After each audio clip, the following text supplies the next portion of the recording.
সমস্ত exit pole বলছে যে বিজেপি। আমার এক্সিট পোল দেখার দরকার নেই, আমি প্র্যাকটিক্যাল পোল বলে দিচ্ছি বিজেপি আসছে। এত হাই অ্যান্ডকে ইনকামবেন্সি আমি 11তেও দেখিনি, কিন্তু 11তে পরিবর্তনের অনেকের মধ্যে একজন ছিলাম, দেখি। দাদা, মমতা ব্যানার্জি আজও আবার বলছেন 226 সিট নিয়ে ক্ষমতায় ফিরছে।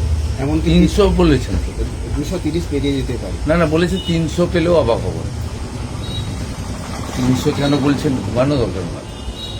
দাদা এত টেন্সড হয়ে যাচ্ছেন কেন? দাদা, নন্দীগ্রাম না ভবানীপুর কোনটা লড়াই করা সহজ ছিল, কি বলবো? নন্দীগ্রাম না কোনোটাই কঠিন ছিল না। হিন্দুরা ঝাঁটিয়ে ভোট দিয়েছে এবং হিন্দু স্বার্থ রক্ষাকারী, বেকার যুবকদের স্বার্থ রক্ষাকারী, নারী সুরক্ষা প্রদানকারী নরেন্দ্র মোদীজির আশীর্বাদ জন্য একটি রাষ্ট্রবাদী সরকার তৈরি হতে চলেছে, যে সরকার সকলে বহুজন হিতায় বহুজন সুখায়, সকলকে ভালো রাখে। দাদা, মুখ্যমন্ত্রী বলেছেন যে দলীয় কর্মীদের মুসলমানদের ভোট ছাড়া, তাও পুরো ভোট পায়নি। আপনি দেখবেন এই যে আজকে একটু আগে চাণক্য দিয়েছে 8% মুসলিম বিজেপিকে ভোট করেছে। এখানেও আমি গতবারে 400 পেয়েছিলাম। আমার বিশ্বাস, আমি প্রাথমিকভাবে ভেবেছিলাম যে আমি 2000 মতো মুসলিম ভোট পেয়েছি। আমি নিজে বুথ ওয়াইজ হিসাব করলাম আমার নন্দীগ্রামের সবাইকে নিয়ে, এটা শেষ করলাম এক্ষুনি রিভিউটা। তা কাউন্টিংয়ের প্রস্তুতিও নিলাম নন্দীগ্রামে। তা আমি 4000 মতো মুসলিম ভোট পেয়েছি। দাদা, মুখ্যমন্ত্রী আজকে দলীয় কর্মীদের নির্দেশ দিয়েছেন যে ইভিএম চুরি হতে পারে বা হ্যাক হতে পারে। কালকেই এজেন্টরা বসতে চায়নি, তো কাউন্টিংয়ে কে যাবে? কাউন্টিং ওদের লোকই যাবে না, কাউন্টিংয়ে লোক যাবে না, কাউন্টিংয়ে লোক যাবে না। আপনি দেখবেন সকাল থেকে কি অবস্থা হবে।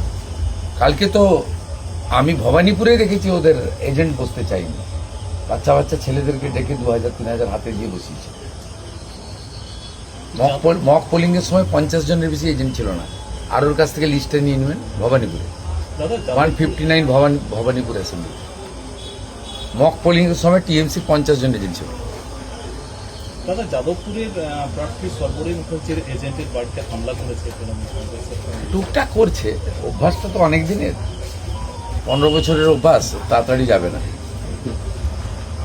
এমনকি আরএসএস এর বেহালায় আরএসএস কর্মীদের উপর অত্যন্ত জঘন্য কাজ করেছে, অত্যন্ত জঘন্য কাজ করেছে। উনি আক্রান্ত হয়েছেন, আবার ওনাকেও কোর্টে ফরওয়ার্ড করেছে কেস দিয়ে, মিথ্যা মামলা দিয়ে, ঘোর নিন্দা করেছে। অধীর চৌধুরী বলছেন যে মুখ্যমন্ত্রী হারতে পারেন, এরকম একটা অ্যাসেম্পশন করছেন।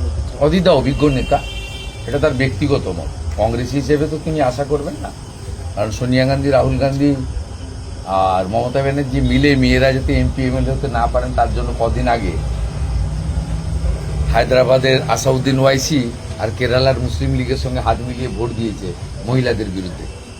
এটা ওনার পার্টি লাইন নয়, ওটা অভিজ্ঞ নেতা, ব্যক্তিগতভাবে তিনি তার মতামত প্রকাশ করেছেন, শ্রদ্ধেয় নেতা বটে।